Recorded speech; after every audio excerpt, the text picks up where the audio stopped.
Right. Then, all right, I think we should be live. Let me just check at my channel, see if we're actually broadcasting. Yep, we are. Look at that. Wait, no, not quite yet. Oh, it. We are live. All right, so All right, look at good that. to know. Let me just do a couple of notes here and let me do an intro. All right, so Time to Talk podcast. This is Time to Talk. We're going to talk Diddy. We're doing it live, so if you're able to join us, if you've somehow found the little link I put up on my social media, and I'm my guest, good brother of mine, Scott, if maybe he sent you out something and you saw that, welcome. We appreciate you being here. If you join us a little bit later, that's fine. If you don't catch this live broadcast, you can always see it later when it's up on the actual channel. The comments are open. You can go ahead and comment, say what you want. We're going to be talking about Diddy. Obviously, this is the trial of the century. This is probably the This largest. is I bigger than want to say, OJ. yeah, I want to say it's bigger than the OJ thing because OJ.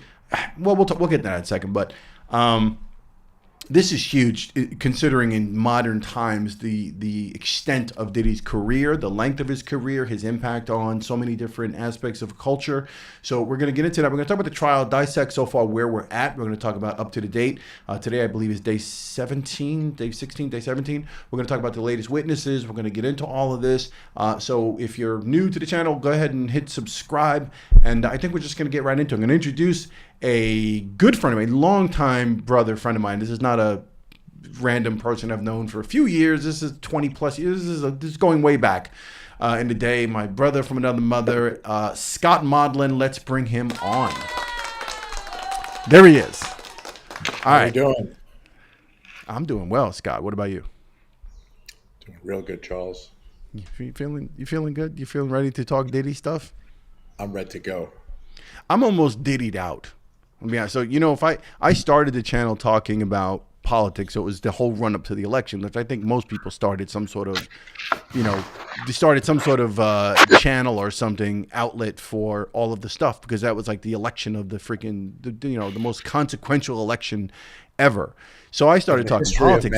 mankind. Right, but then I just got worn out and exhausted. So after Trump had won, I think I did maybe one or two podcasts after that, and then I was done with continuing to keep up with every single little thing that was going on because it just became overwhelming and stressful. So the Diddy thing, obviously leading into that, it just became the news of the day. It was a thing to talk about. So I've been keeping up with, well, I guess the trial over the last 2-3 weeks, and so here we are. So we're going to talk live and get into it. Like, let's just let's do a basic recap, sort of, right? So we have, Let's talk about yesterday.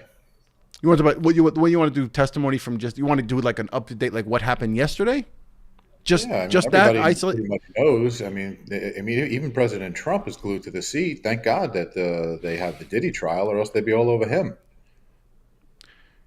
True. So All right, so okay, so we'll they talk have some Brianna. interesting. They have some real interesting people that popped up yesterday. Well, we have Brianna. We have the Brianna Bongolin, right? So that was Cassie's good friend. That's the one. She's like a 5 foot little woman, right? Not very big woman. And apparently, he came to the hotel or came to the apartment and like dangled her over a balcony. And Maybe also, because they, she was only 5 feet, and he just wanted well, to because she take was it. tiny, I guess. Yeah, I guess he felt like the man. And then there was also testimony that at some point, he had said that I'm the devil and I could kill you. Like, what was the line? I'm the devil and I could kill you at some point. This is probably during some drug fueled rage of his, because she admits. I'm going to tell you. I'm going to say right off the bat that I believe that her testimony, that the defense won yesterday, as far as the cross-examination of her, because her credibility is out the window because she seemed to forget everything, right? Oh, I don't remember saying, I don't recall saying that. Well, I didn't say it that way. Well, I don't remember saying it that way at all. Well, I was high. Well, I was doing ketamine. Well, we were doing coke. It's like, okay, so you're testifying in a criminal trial against this man and you were doing drugs, partying, having a ball, and you don't remember half the shit that was going on, and we're supposed to take you serious? No. Oh, What do you? and also by the way, you gave a deposition that you have in writing, and supposedly you were straight at the time. Are you high now? Right. Yeah. You They know did it, good yesterday. They did good, the defense.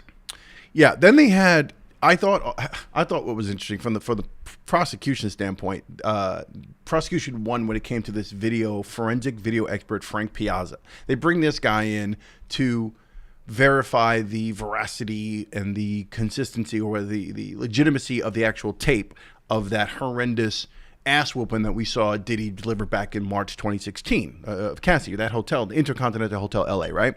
So defense tried to sort of like, well, there's a timestamp inconsistency here, and that's not right. And the video's been doctored.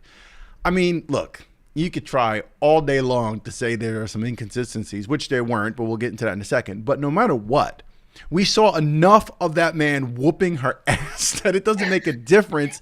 It wouldn't even make a difference if 12 hours passed in between in the hallway. We saw enough of him whooping her ass. It's not like something where it's ambiguous and we can't quite tell. And from a certain perspective, if you zoom in, it looks like he might have smacked her. No, there's a full-on ass whooping, dragging, kicking, stomping. Like, and that's one-handed because he had to hold the other hand with his towel. Right, exactly. One-handed he whooped. So imagine him with two hands whooping her, right? And, and they tried to make the case that, well, there's these inconsistencies, but what Frank Piazza, what this guy testified to was like, okay, well, look, you got to understand something. The cameras are motion activated, so you're going to see inconsistencies between the timestamp. Because there's no motion, you're not going to be recording, so you'll get those gaps, right?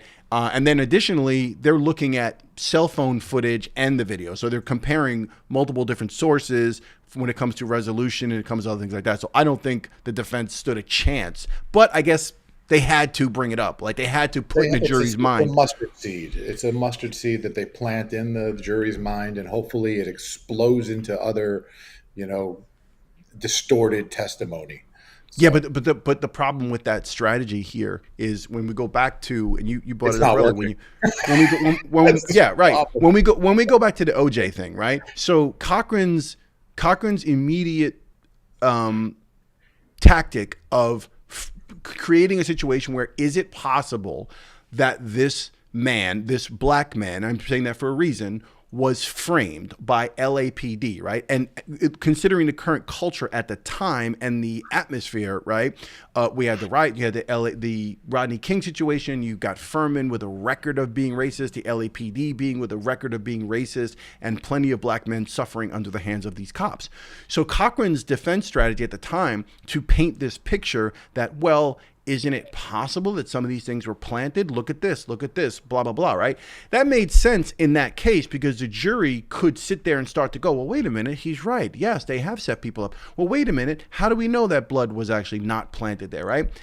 In this case, there's a clear video of a man whooping a woman's ass. We could literally say the Intercontinental Hotel is owned by the headmaster of the KKK, and all KKK people, members, were running the hotel that night. We could literally say that, and it wouldn't change any of the facts. This man whooped this girl's ass, right?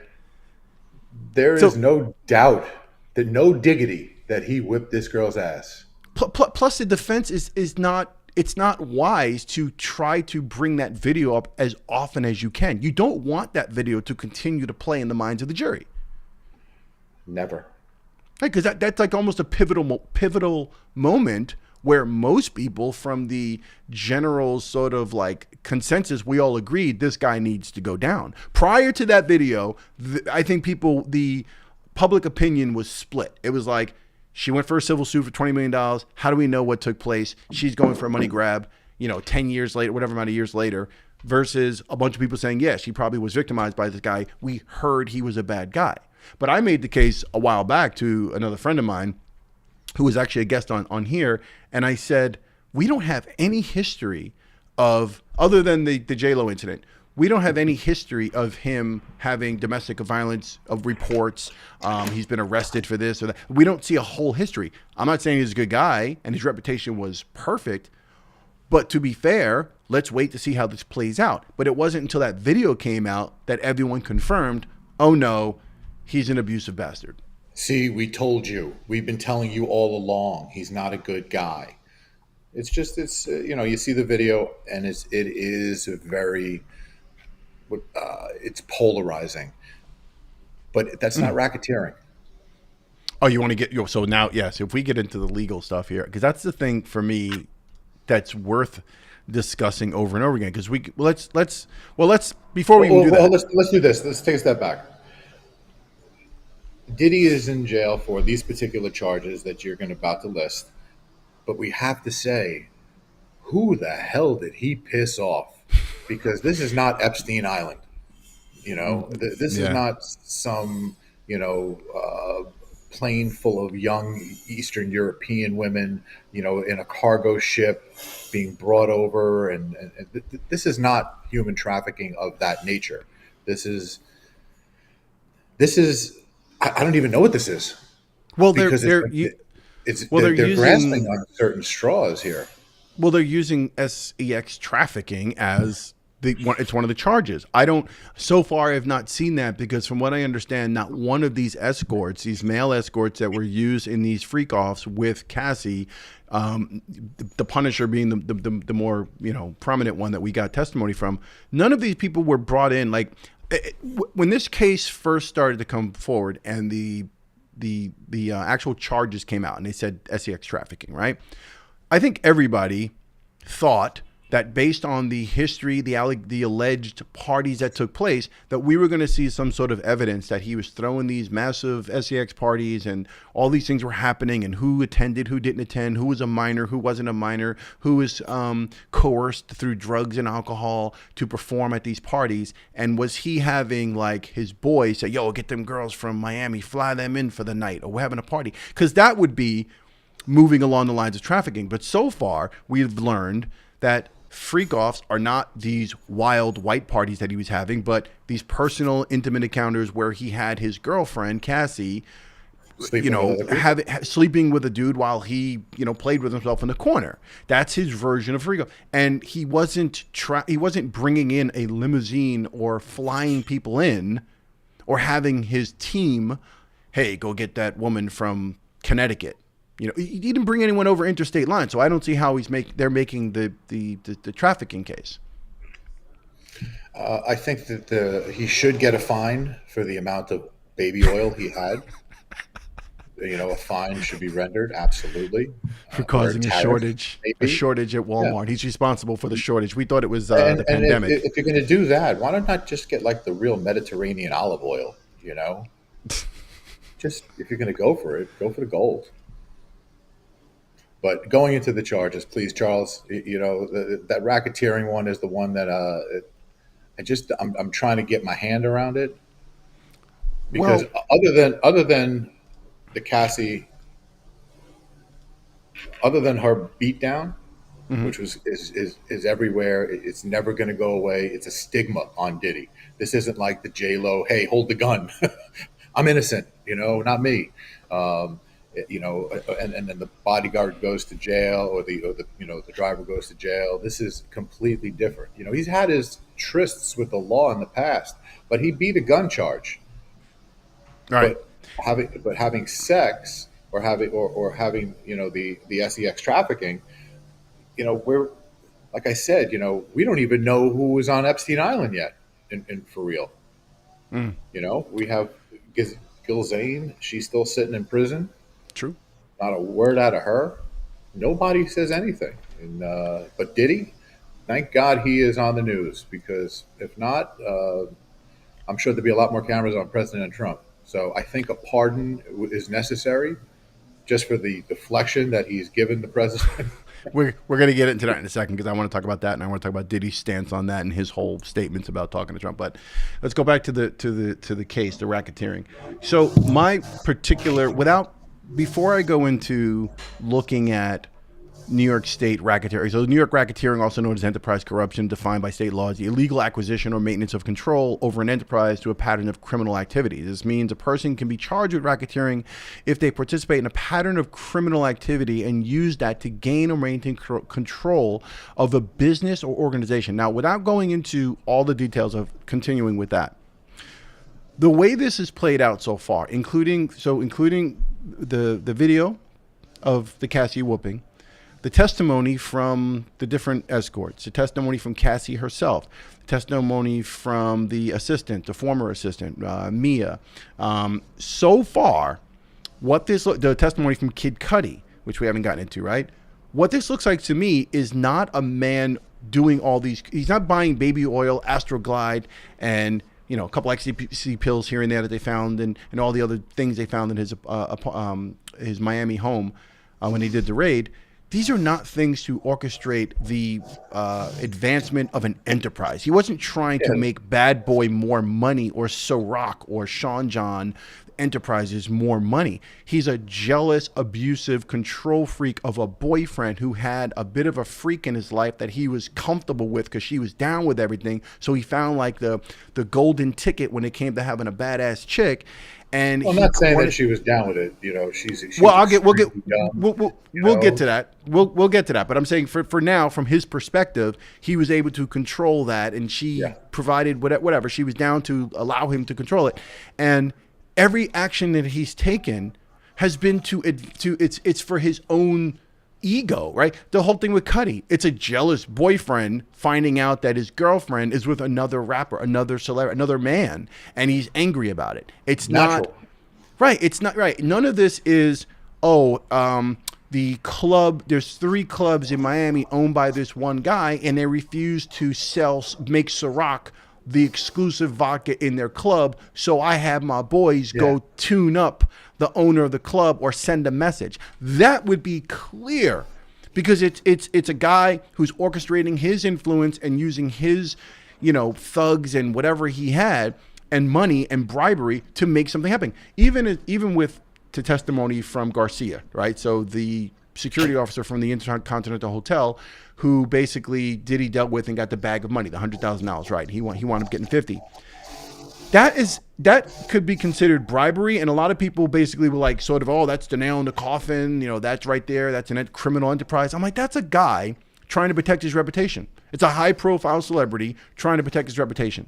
And Cassie had a movie coming out at the same time, and she was also trying to protect her reputation and didn't want to deal with the fallout from this horrific, embarrassing video. None of that moves in the direction of, here's a guy who paid to make sure that something happened involving his company. Do you agree, or how do you feel about that? I totally agree. This is not John Gotti here. Where he's having a secret meeting and he's giving orders, and there's violence, and the entity is profiting from these strong arm tactics. That's something that you just can't compare the two. Right? It's like not to cut you off, but it's like if Gotti had his mistress, and he was an angry, abusive boyfriend to his mistress, and the FBI were to go after him because of the way he treats his mistress and how he doesn't like her cheating on him. That would be the whole case against him. It'd be like, that's not a case. He would buy a special suit for that event. Go back to what you keep. So the Cudi thing, all right? So you got a jealous boyfriend here. This is no different than anybody else that his girl's going with another guy, or another guy's going with another girl, whatever it is, and you're going to stalk him out. I think being young when I think we've all gone through it as boys to men, and girls to women. Even now, if you and I unfortunately got divorced, not you and I divorced, but from our wives, right? We want to know who they're with. No one hates anybody that much where they just say, you know what, I'm done with her. I could really walk over and just bless her new husband or boyfriend. I mean, the only person I know that could do that is Bruce Willis. Right. Yeah. That's it. Hey, you got my wife. Hey, good for you. Yeah. Congrats. You want to hang out? You want to play golf? Let's have dinner. I'm free now. Let's have dinner. Let's have dinner with my new girlfriend too. Let's all 4 of us have dinner. I'll barbecue. What do you want to do? It takes a really a cold person to not have any feelings if your girl or your man is with somebody else. So, do you find it I keep bringing this up, and I have not heard through whether it was TMZ or any other outlet so far, and I've paid attention to a few people who are, YouTube channels and are doing updates and coverage of this, that, and the other, and I've I haven't heard a single person mention the fact that there's been zero. So regarding the alleged break-in by Diddy to Cuddy's home, because the story was that he went with what's her name, KK, in the car and drove to Cuddy's place, and then went inside and was apparently rifling through expensive gifts for the holidays, and also allegedly might have done something to the dog, and then he left, right? And then the second incident would be the firebombing of the Porsche, a 40-ounce. Now hold on. I just want to stop you for a second. Go ahead. Let's go back to the dog. Okay. Well, there was allegations that the Unless dog he didn't had some sort of tranquilizer or something, and he was prepared to take out a dog. I don't know what kind it is, but I'm just saying. When I think you it was have a French. postman, It was a French bulldog, I believe. even if it's a French bulldog, I don't care if it's a Pomeranian, I don't care if it's a Small. little Chihuahua. If you see an Asian mailman and a black mailman, they are going after them. I don't Listen. care if they're pit bull or they're not. If Diddy Let's- went into that house and there was a little dog in there, unless he kicked it, Well, I believe he'd run away. the allegation is that he locked the dog in the bathroom and the dog was trying to get out, and but based on the dog's behavior afterwards, it's possible he did something. There was no toxicology report on the dog. Dog didn't die.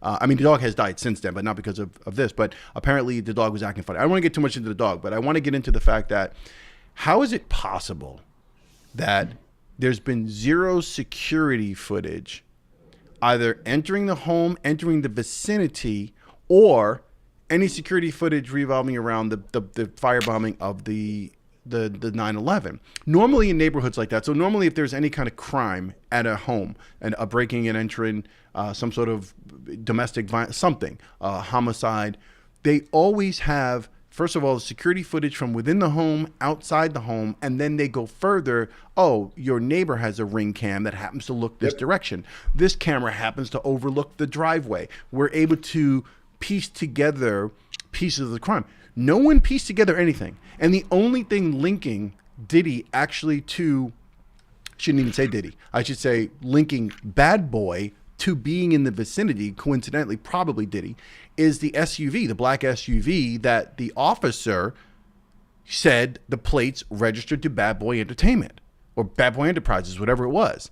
Now, the funny thing about that is, why did the cops not stop that black SUV? You have a report of a break-in and entry in a Tony area, a luxury area in Hollywood Hills. There's a black SUV. You don't ask, hey, have you seen anything? You don't stop it just out of pure police work? And there's no video footage of anything. How is that possible? It's not. That's the reality. It's not possible. It's all optics. Everything we do in this country is optics.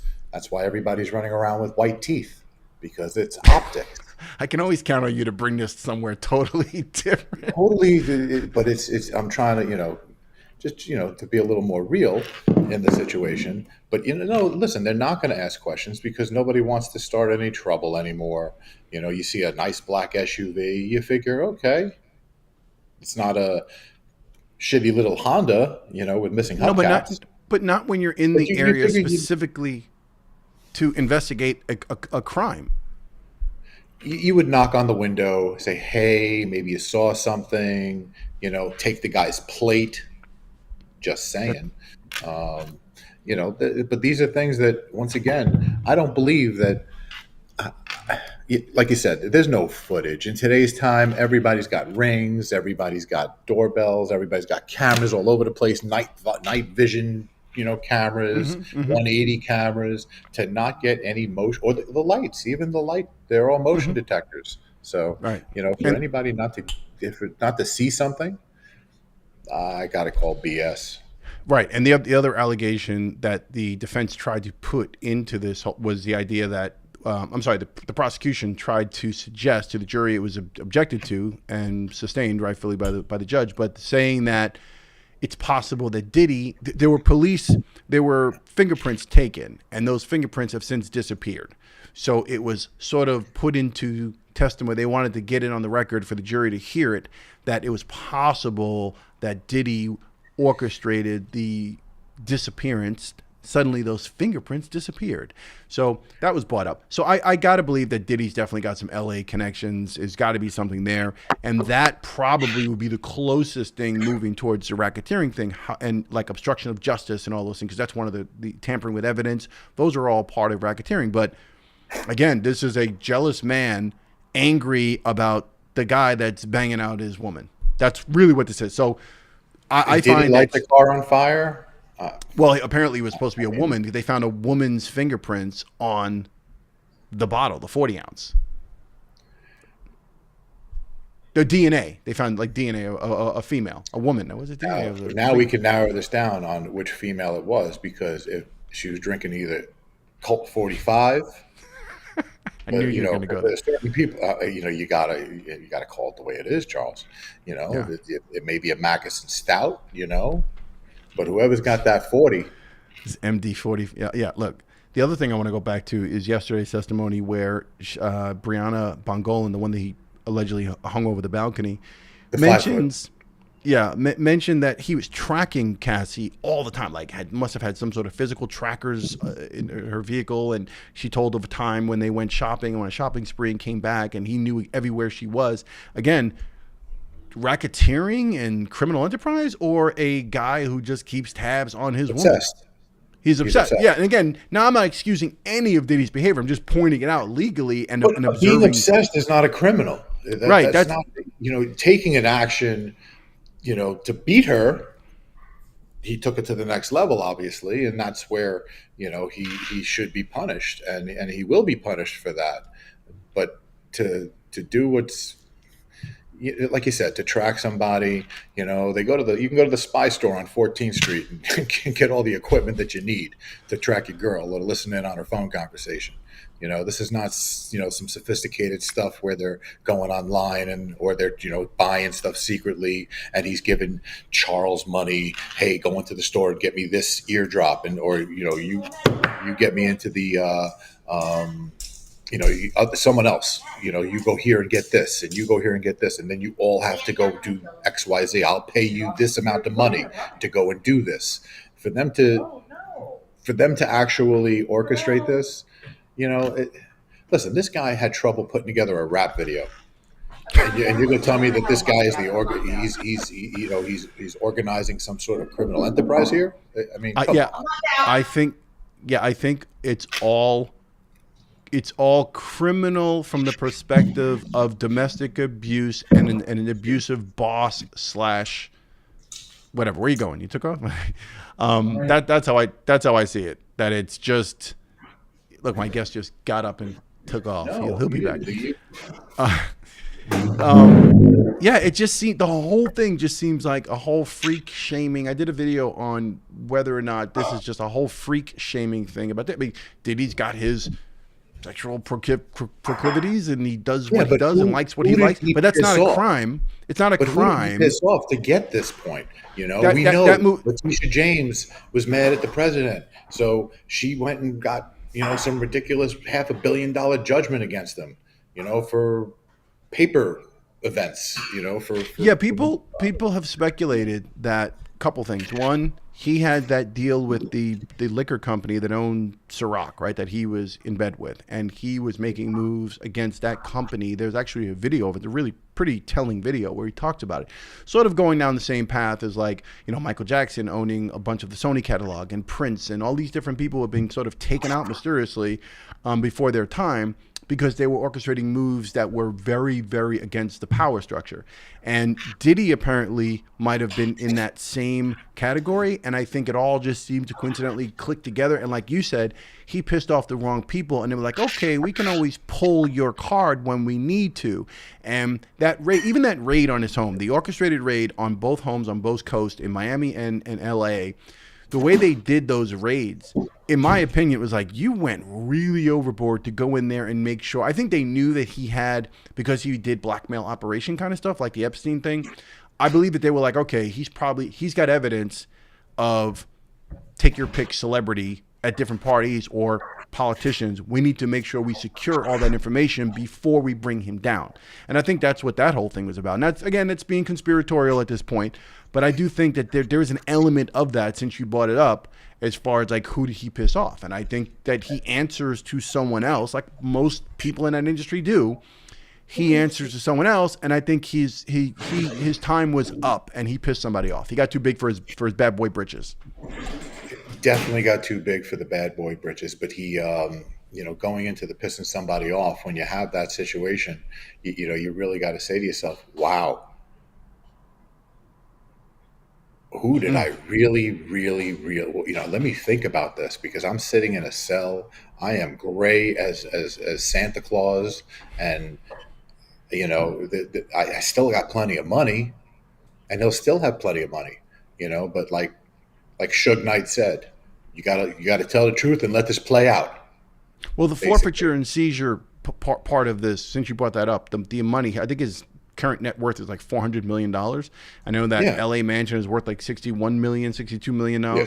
And I'm sure that obviously he must have structured things to allow for, his attorneys must have structured things to allow for all those kids to be taken care of, I'm assuming, right? Yeah, but once again, if you have the Texas lawyer that's got thousands of people. Busby. He's got thousands of people that they're going to go testify on the plaintiffs on behalf. They have no shot at getting 1,000 settlements. Well, they do actually, but they're not going to be for what they actually asked for. So when you look at the sheer numbers, yes, that law firm is going to make a big ton of money.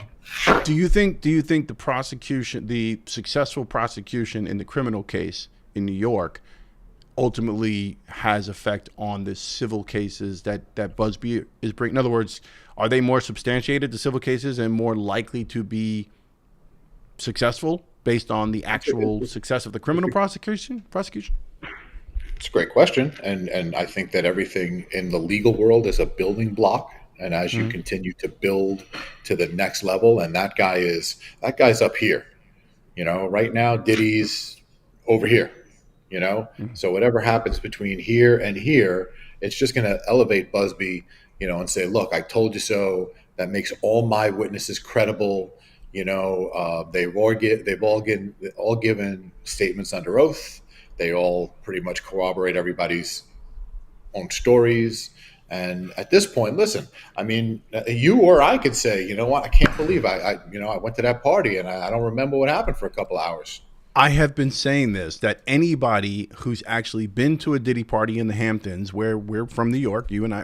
Hold on. I got to call Busby. I'm calling Busby right now. Right. And how many times I've partied in Club New York and in Justin's, which is his restaurant on 21st Street. When that first opened, we were regulars there, myself, my friends, one time Diddy rubbed against me the wrong way by the bar. He was coming through and was talking to the hostess, and he came and asked me a question, and then I bumped into him in the bathroom, and I feel violated. And next thing I know, the next day my butt was sore. Yeah. Give me $20 million. Give me $10 million. Right? Because that's the way a lot of these cases have been. Like, let me tell you, and I don't want to get into the controversial part of this live stream, but the part when it comes to the victim shaming and also the credibility or whatever of a lot of these cases that have been bought, right? And I'm going to leave Cassie for a second, and we'll get back to it. But there was a woman who I totally forgot her name because I don't even care, but she was making the rounds maybe a month, I think, before the trial had started. She was making the rounds. And she was going on podcasts and talking about how she was also a victim and she had been violated, and she gave all this testimony. But at the same time, she was making it clear that she started in the adult business, then she was going to the parties, and she was specifically doing adult work at the parties for the money. She also wanted to be a singer and claims that she would have been Beyonce if Beyonce hadn't been Beyonce.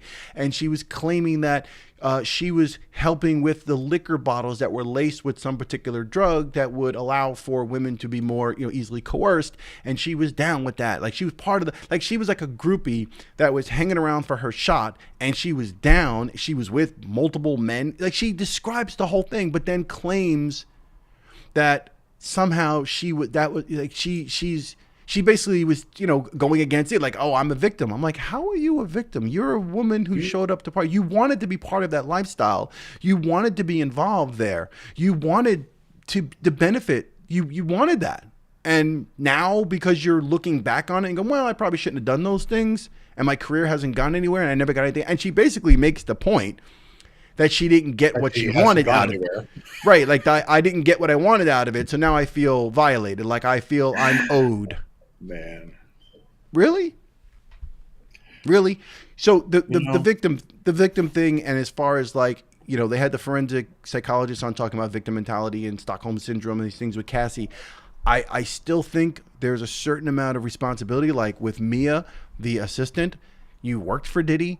You didn't know this guy was a bit of a bastard early on. I mean, you waited to get hypnotized and abused by your tormenting boss, this guy who was horrible to you, yet you stayed in. Then he allegedly raped you, and you continued after you didn't have the job to praise, love, and shower him with texts and phone calls and email messages. The guy who apparently traumatized you for life.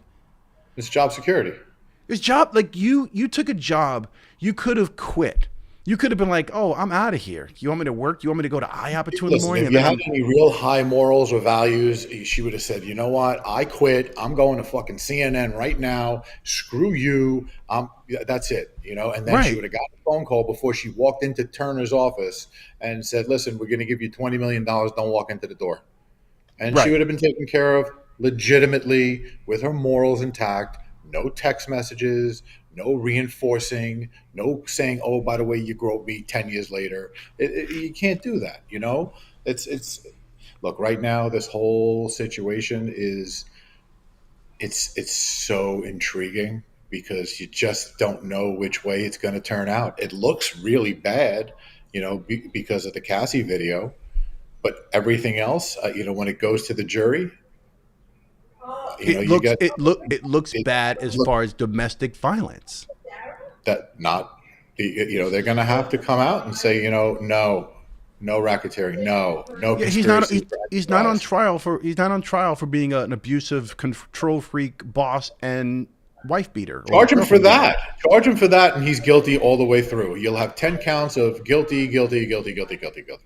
But you throw in these federal, like when I see the federal prosecutor, this dude looks so confident, like we got him, and he's young too, so he has to have a future.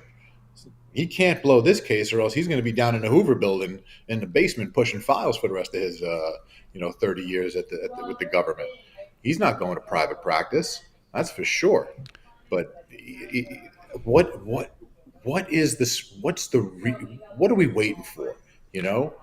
Was Cassie the shock and awe, and now everything else is just bullshit?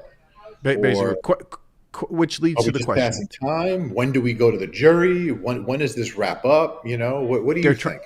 They're trying to wrap up by July 4th weekend, is what I've heard, and then it begs the question, right? Without the Cassie beatdown tape, if that didn't exist, where would we be today? With a bottle of Johnson & Johnson on the stand. In other words, if they even bring in the case against him, like let's say they still move forward with the SEX trafficking and racketeering charges, and they wanted to bring him down, and they arrested him, and they raided the homes, but the Cassie tape never existed, where would we be today with this trial? Nowhere. Right. Yeah. That's what I think. Even with her testimony on the stand, I would be talking about how to make a steak right now, what side to season it, and how to press our coffee. That's what we'd normally talk about in the morning.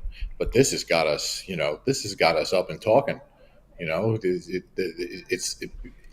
a right part to it, and there's a wrong part. And then when you look at all the news over the past, let's call it 10 years. everything that goes into the media and into the news cycle. It lasts for a little bit, depending on how much traction it gets. Who the superstar in the news, breaking news is these days. But this is just like lingering, and they just want to continue to report on what the person on the stand said, or what the person, they never really want to go into the deep dive perspective. They get their CNN analyst or their MSNBC or Fox News analyst to talk about for a couple of seconds. That guy gets a check, and you move on. It has Mm. no everything they say has no bearing on anything. They're all like weathermen. They have no clue on what's going on. But no one seems to want to question the establishment. Like, why are you wasting our taxpayer money on something like this? You wasted a Mm. shitload of taxpayer money in New York State on convicting President Trump on stuff, but he still became president. The guy's going to end up pardoning himself. But where does all the money? Where does all this wasted money? And then what happens when you turn, or someone in this the modern day mafia is the government. Let's call it the way it is. These guys they control everything. They control the money. They control the justice system. They turn it on. They turn it off. And now you've got him, and you got Diddy in federal court. It's not even like it's state. This is federal. And these federal prosecutors, they walk around like I said before. They walk around like they have something they're about to drop. Like right when they say, "All right, closing arguments," and they say, "Whoa, we got one more witness," and then somebody comes in with a black veil, and then they unveil themselves, and it's like, you know, and it's just somebody that's the biggest crimp, like, oh my God, I never expected her to show up. Oh my It's God. Quincy's babysitter It's, from it's 2001 or whatever. Yeah. exactly, it's Arnold Schwarzenegger's daughter. I mean, whatever it is, there's something missing here. It's just, I'm missing something. And every time I watch them, talk about a driver or someone getting money or something, or freaking baby oil. I mean, like, I've had enough of baby oil. Baby It's oil is not a all crime. it's all a case laid out against a guy who's an abusive boyfriend and had a freaky sex life with a girlfriend. That's all it is. Question: Trump. You brought up Trump. The pardoning of Diddy. I just think that's hyperbolic nonsense from him, and it is just part of the news cycle and part of the whole Trump strategy. But more important than that, because I don't want to get into whether he's going to, and I don't even care. Diddy, 50 Cent's sort of take on this. Should he mind his business? Is it kind of like, is it gangster to be, because you know how he is. He weighs in on everything and he's basically got his opinion. He's got his beef with Diddy for God knows how long. But is it kind of a bitch move to be sort of like intervening in something like that? That serious or no? Does this go beyond like just rap battle kind of stuff? Should he be He took it getting to this? he took it to a new level, Okay.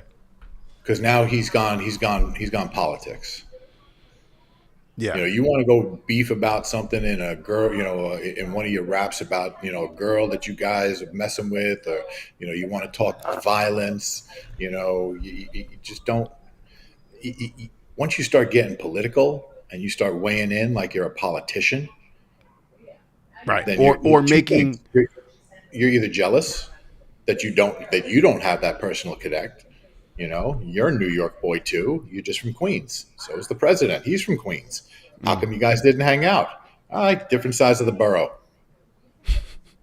you go, They're- you make it, you make a New York exactly. borough thing. No, but even still, it's look, the president likes to decorate himself with famous people. He likes to be around famous people. He likes to be around rich people.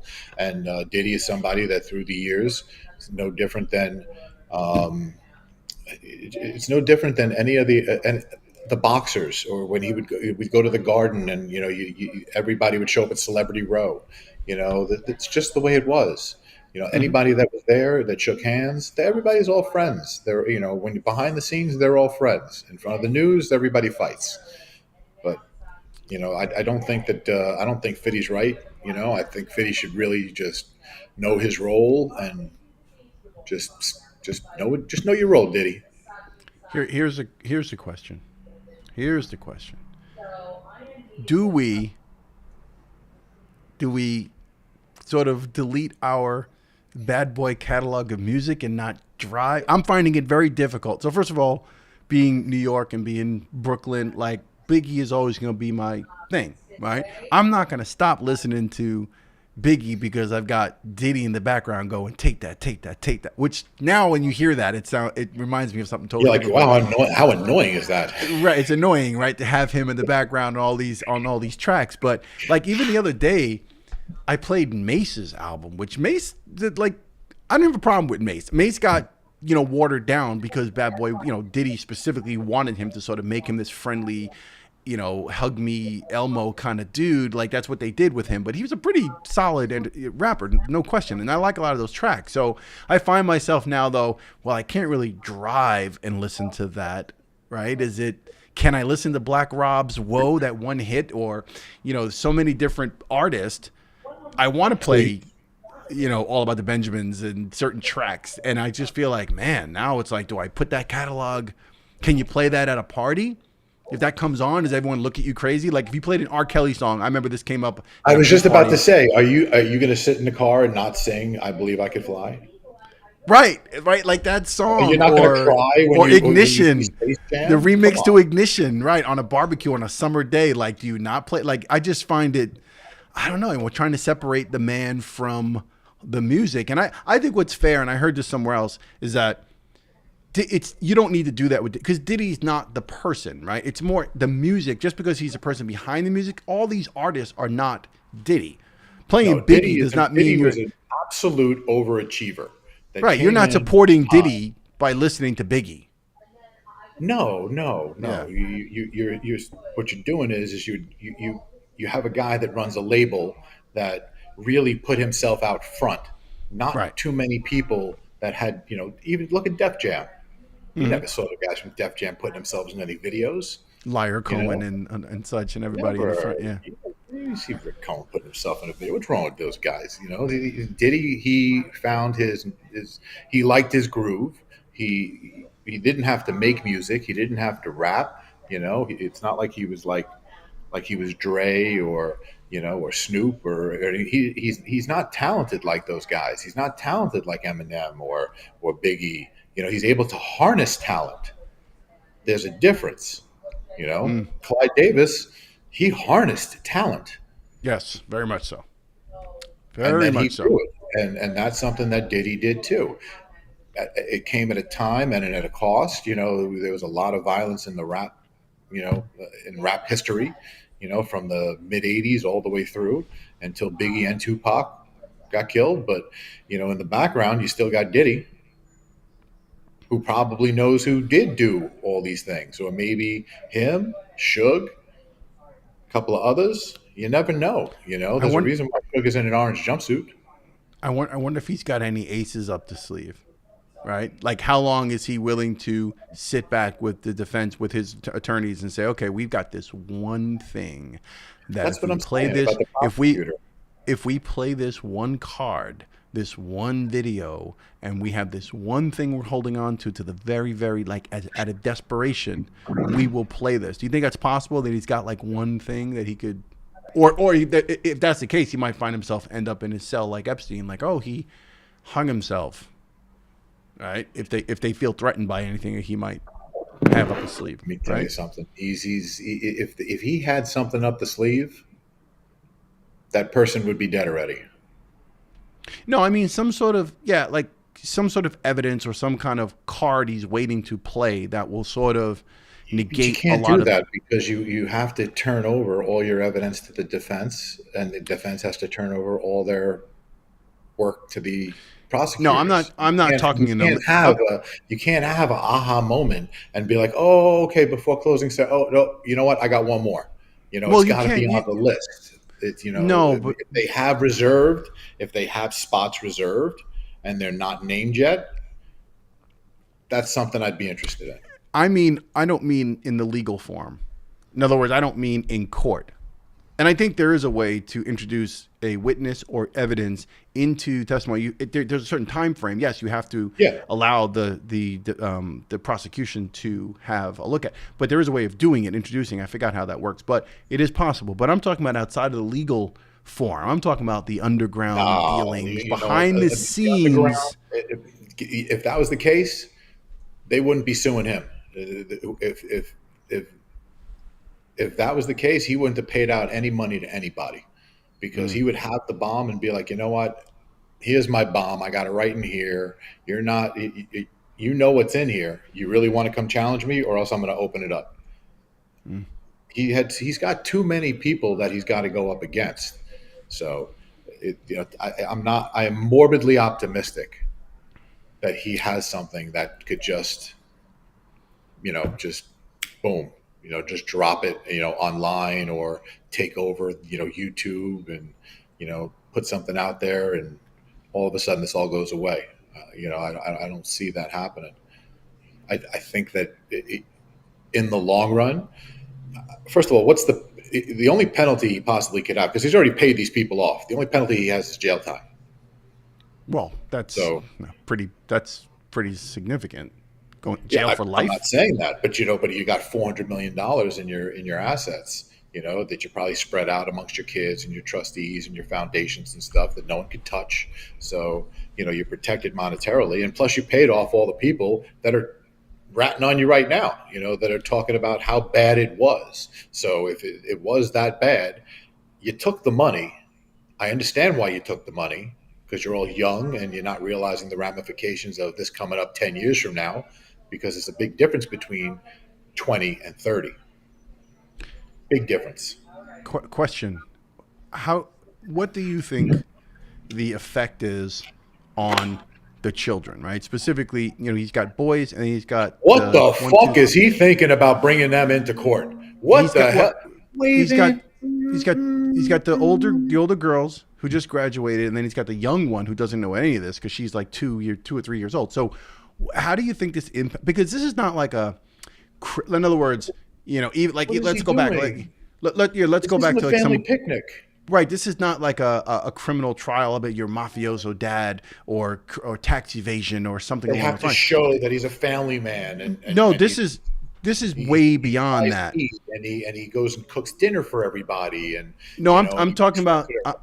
I'm talking about the embarrassment of the case and the charges against, like the stuff that's already come out, the level of depravity, right? Like knowing that your father is a wife beating or woman beating, this guy. You're sitting in court and then likes to sit in the corner. Video, and your kids are watching this, and right. Your daughters of all people. Daughters. And the allegations, this? The allegations of how he treated her, and then on top of all that, the texts and all the exchanges, and then generally, again, not shaming him, but his particular thing of like my dad sits in the corner and watches another man with his there's some emasculating thing. So if you're his sons, if you're Quincy and Justin and like King Kong, whatever, like. How do you reconcile a lot of this as a kid? Because you have to stick by your dad, right? You're going to forgive. I mean, it's your father, right? Is this something you can just blow off? Like, yeah, the public is just after him. But at the same point, you don't endorse any of that behavior. You'd be like, dude, how despicable. Like, my dad is an embarrassment. At the end of the day, while you're spending your money that you got that your dad made for you, because none of his kids are doing anything significant to make their own coin. No. Right? So this is a complete embarrassment. The impact on his daughters, I think, is going to be the worst. How they the mere fact that you brought your kids into a courtroom with such a ridiculous amount of disgust and the raging opinion of that video. The Cassie video will be spoken about forever. Because his daughters, the two older ones, haven't been back since her testimony. I'm sure that they speak, the daughters, and they said, listen, I don't know what's going on here, and I didn't expect to see what I saw in this courtroom today, but I feel extremely uncomfortable sitting on that wood bench without a cushion on it. And on top of that, I'm not too happy with what Dad is doing. If what they're saying about this guy is true, about our dad, we love him to pieces, and we just don't want to hear about it. so they choose not to show up. They saw the Cassie thing. It's as damning and as damaging to them mentally for any young girl to ever have to deal with. But I think they're going to need some serious therapy after this thing. But for them not to show up after the Cassie video or her testimony, I think that's pretty telling. Well, why were they there just for her testimony? You didn't have to sit there for the full 3 days. Hmm. Could have left, you know. But what are you there for? Are you there to support your dad, saying he's a good dad because you're not going on the stand? So what are you really doing here? It's tough. It's The tough. optics look. I think that looks terrible too. If anything, let if I was the defense, I would have said, listen, Mr. Diddy, Diddy, Sean Diddy Combs, his family, they would have loved to have them in the courtroom, but everything is so slanted and jaded. We really don't want to expose them to this. That everybody's already been instructed not to watch the news, and everything is pretty, one-sided depending on what channel you watch, which we all know anyway. But you got a real live situation here where you have young girls in the courtroom hearing about another young girl that got the shit beat out of her by their dad, Yeah. with the Yeah. There's video playing in the background, with him in a bathrobe, dragging her by the hair, kicking, and that you can't. That is completely unambiguous. yeah. And it's different than you can defend. Like I said, there's like moral lines of what's acceptable as far as crime, right? Like, oh, my father got arrested for tax evasion or being a corporate, whatever. It's a corporate crime, white collar crime. You kind of just stick with your dad. You stick with your family. Like, yeah, whatever. Try to get them. Like, it's crime. Like the government's criminal too, right? You can sort of justify defending and standing by, but when you hit a level of moral, like just depravity and like again his treatment of women, his treatment of people, the testimony that's come out, the disgusting things that he said and have done, and his general way of handling things, it's like it's so bad that as a a young man, as a young woman, you can't just be like, well, yeah, so my dad cheated on some taxes or he did a couple of things to make us rich. This is beyond that. This is just like deplorable behavior that you'd be like, Yeah, there's you don't there's even a difference between Club Fed and Rikers Island. right. You don't want to see your dad. Like you kind of like, I don't really want to walk past you. I don't want to be in the same room as you, knowing how sort of bad. Like it's just bad. I feel bad for them. Anyway, wrapping that I feel up. bad for the kids. It's always about the kids when you Yeah. start to break it down, and when you have and listen, who knows how many more kids he has out there that he's paying off. But What do you? Another question regarding the male children. So specifically, like King Combs, I think Quincy kind of stays out of whatever. But just do you think, because there was an allegation, I think there was a charge against King Combs on a boat or something like that, if a sexual assault. Do you think the male, so them being the ages that they are, looking at their dad, have they been witnessed to? Do you think that he's like he's not groomed them a certain way, but having that kind of privilege, that kind of access to lifestyle, that kind of money, and then having a father who sort of displays up here? Because I'm sure he wasn't a perfect saint and only acted that way the one time in the Intercontinental Hotel. Obviously, that's not the case, right? He's been this no, guy. but you have such a lifestyle, and you have so much, and you have the abundance of your properties, of your time, of where you are. You're not traveling as a family like Michael Jackson used to bring all his kids with him. You know, Mm-hmm. Diddy would travel on his plane with a couple of freaks, get it on, land, go somewhere, take a shower, freak it on, go somewhere else, go to a concert, go to a dinner, go to an after But the party. boys, but do you think the boys were involved in any of that lifestyle? Like, like you imagine like, oh, hey, well, dad likes to hire people to do this with women. I'm going to do the same thing. Like, is there any influence? Like, to what degree do they find their father like, I think today's kid, that's so ridiculously enabled, like those kids are. mm-hmm. I think that they would try to dabble in it, but they would be extremely nervous because that's not their fabric. Okay. They All may right. have they may have Diddy in them, but I don't think that those kids are. I think they're horrified. And remember, kids today, we're 5 years removed, or the past 5 years, you had a COVID situation in there, so these kids are, I don't care how old you are, there's some sort of dysfunction within there's a glitch in their matrix. Mhm. And it's made a lot of kids socially inept to a point. And it should, I think that they would try, but they'd get to they'd get right to like the goal line, but they won't punch it in. They won't punch it through. Good take. All right. I think we can wrap up. It was good having you on, Scott, having this discussion. We kind of went, Charles. we went different places. It's good. We'll do another one probably, probably end of maybe next week when we get into, I think next week is the 4th week or 5th week. They're trying to wrap up by July 4th weekend, so we'll see what happens. So June should be interesting.